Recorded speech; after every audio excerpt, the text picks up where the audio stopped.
అందరికీ నమస్తే మిత్రులారా, గురుకులాలు అనేవి మీ వంటి దానశీలురైన ధర్మాత్ముల ద్వారా ముందుకు నడిచేటటువంటి పుణ్యక్షేత్రాలు అని మీరందరికీ తెలిసిన విషయమే.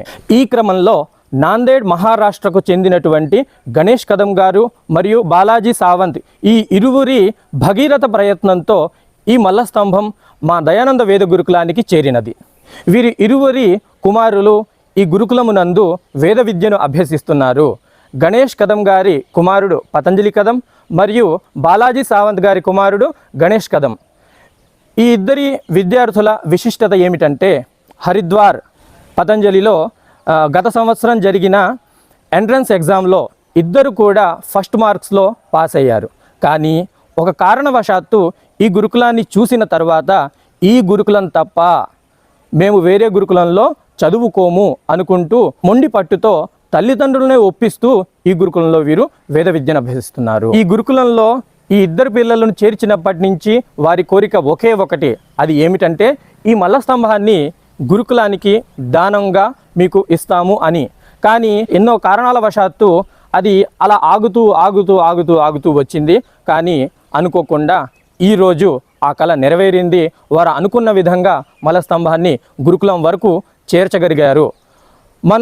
మన సంకల్పం పరోపకారార్థమై సాత్వికమైనది అయి మరియు దృఢ సంకల్పం గనక మనకు ఉంటే భగవంతుడు ఏదో ఒక విధంగా మార్గాన్ని మనకు ప్రశస్తపరుస్తాడు. ఈ విషయానికి నిదర్శనమే గణేష్ కదం గారు మరియు బాలాజీ సావంత్ గారు. వీరి కుటుంబానికి భగవంతుడు నిండు నూరేళ్ల ఆయురారోగ్య ఐశ్వర్యములను ప్రసాదించాలి. ధాన్యము, ధనము, ఐశ్వర్యము, 100 సంవత్సర దీర్ఘాయుష్యుని ప్రసాదించాలి. వారి ఇరువురి కుమారులు కూడా చక్కగా వేద విద్యను అభ్యసించి సంస్కారవంతులై ఆచారవంతులై కుటుంబానికి చక్కటి కీర్తి ప్రతిష్టలు తెచ్చిపెట్టాలని మనస్ఫూర్తిగా ఆశిస్తూ భగవంతుడితో ప్రార్థిస్తూ ఓం.